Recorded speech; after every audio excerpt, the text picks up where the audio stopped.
There was a piece written by Aaron Sorkin, I believe it was in the Washington Post, over a year ago, and it was a fictional meeting between Obama and my father's character, President Bartlett from the West Wing, and Obama goes to him after Dad's out of office and asks for advice, and in the upcoming term, et cetera. And so I thought it was interesting. I thought it was fun.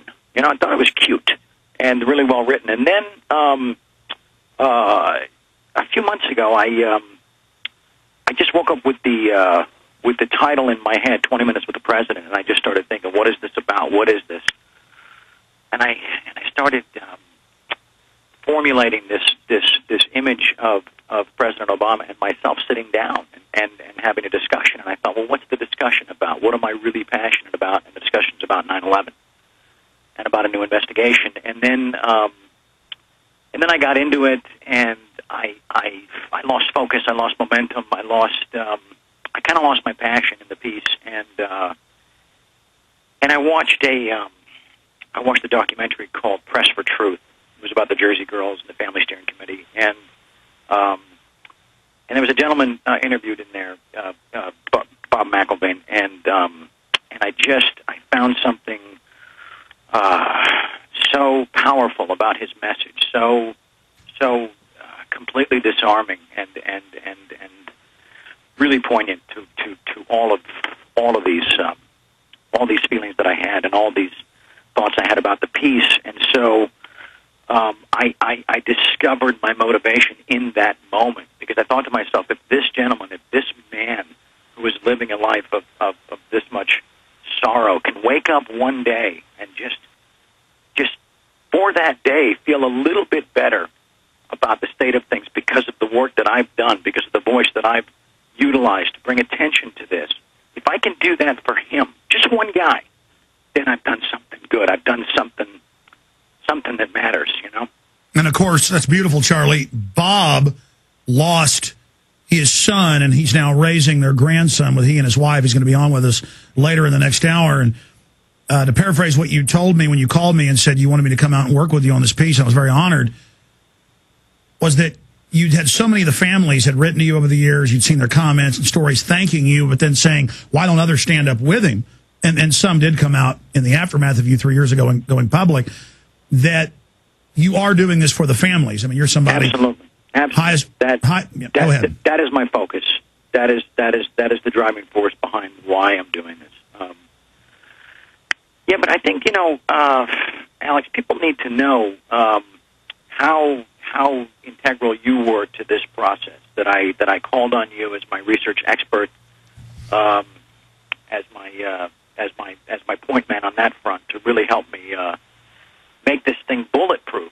If you look at what you brought to it and what we've done together, I think it really speaks to the fact that they can't, as I said earlier, disassemble this thing, because it is it's bulletproof.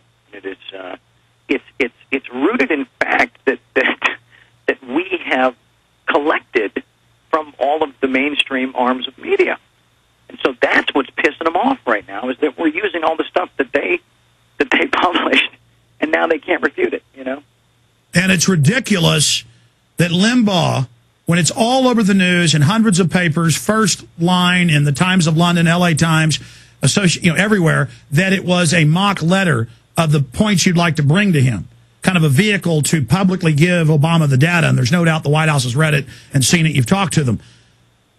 Now, moving on here, I want to later get back into the next phase with the White House, a declaration of arms in the peaceful info war to stand up for 9/11 truth and demand a new congressional, truly independent commission. But specifically talking about media. Sure. There was one particular show, The View, and you've got a challenge for somebody. Yes, I do, Alex. Meghan McCain, John McCain's daughter, I guess, was on The View. I don't watch the shows, but I only I read the transcript, and she said some pretty, uneducated, uninformed comments about my piece, or about me personally. She wasn't even talking about the piece. I've just got to believe, Alec, that that if I was sitting right next to her, that her tune would have been a lot different. But if she's such an expert on me, first of all, and and on the event, secondly, I would welcome her to an open debate. Just pick the time and the place, and I'll be there early. And she better pack a lunch because it's going to take some time. And specifically, when we come back after this quick break, we'll detail it because there's a whole backstory with CNN and Larry King Live going on and what's happening there. And so officially, in your own words, you are challenging Meghan McCain to a debate on Larry King Live next week. Well, Larry King wouldn't schedule the piece because they couldn't find somebody to represent the other side. So now that Meghan McCain has come out as an expert on me and on September 11th, let's invite her out there. Let's see what she's got, because I'm coming out there. I'm coming out there with my letter. I'm coming out there with the facts. I'm coming out there with the truth. I don't know what she's coming out there with.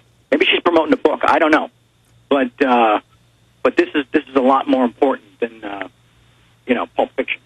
And you want to bring Bob McIlvaine, and she can bring the Stooges from Popular Mechanics if she wants. The problem is, Popular Mechanics, CNN told me in a separate deal, they wanted to have me on a couple of years ago, and Popular Mechanics won't do it. They won't debate anybody from Loose Change. They have to have it all to themselves. These cowards are called out.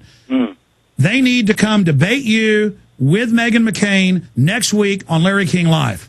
She can bring her dad. She can bring the ex-vice president. She can bring whoever she wants. But as I said, I'm bringing the truth. And Bob McIlvaine. And again, Bob McIlvaine, yeah. And Charlie will do this debate anywhere in L.A., on television, if it's live. He will not allow him to censor it or cut him up. He's sick and tired of that. You heard it. He's calling you out, you cowards at Popular Mechanics. John McCain wrote the intro hit piece on me in the Popular Mechanics book. Do you understand how dark it is? How far down the line we are? How late it is? Taking names. And he decides who to free and who to blame. Everybody won't be treated all the same. There'll be a golden ladder reaching down when the man comes around. All right, let's go back to Charlie Sheen Live, September 11th, 2009. Bob McIlvaine coming up in about 15 minutes. Charlie Sheen's going to stay with us into the next hour. Charlie, specifically, I was talking to you during the break. You want to issue the challenge. Go ahead. Let's do it. I issue the challenge to debate Meghan McCain, Rush Limbaugh, Sean Hannity, Bill O'Reilly. Bring them all. Bob McIlvaine and I will join you on Larry King Live, and you guys bring whatever you got. Bring Popular Mechanics. Let's call them out as well, and we'll show up with the truth, and we'll just see how it goes. We're not hiding. We're not hiding. Charlie, Limbaugh, even though every news article said it was a mock letter to give your information to Obama, to get his attention, right. Every article out there says it was a mock letter. Limbaugh said it was real today and said Obama really met with you and called him the head truther. Interesting. Yeah, that seems a little irresponsible for a guy that it's his job to research the news that he's reporting. One would think. That was the old description, I guess. Yeah, but again, I think it's, with those hit pieces, with the pinhead stuff and whatever else, I didn't see it, I was told about it. It's the classic bullying syndrome. They'll oftentimes you'll discover that the bully is really the most scared kid on the playground and doesn't reveal that until he's confronted. And these people are going to keep attacking me as long as I'm not there. But I got to believe that they're, as I said about Meghan, that their tune would be a lot different if I was sitting across from them with my letter and the facts. You're throwing down the gauntlet. Yeah. I mean, it's time. Enough's enough. We were having a discussion at your house, and we were both on the same page. I mean, I wake up sometimes in the middle of the night just thinking, my God, if they lied about 9/11, everything else is a lie. They've been caught lying about WMDs and yellow cake and everything else. I mean, how can we just let them sweep this under the rug of history? In fact, you have a line in your letter dealing with that. Yeah, I do. They just they create the party line. They say it over and over. It's as I talk about in the piece, the media mantras, of disrespecting the memories of the victims, and it's again, like I said earlier, if it's on television, it must be true. We got to get people to smash that paradigm. We got to get them to start pulling back the curtain and start calling these people out. Start saying, no, this is not how we feel. This is not what we believe. This is not our stand. Stop misrepresenting us. Stop telling us for 8 years now what the truth is about how we feel.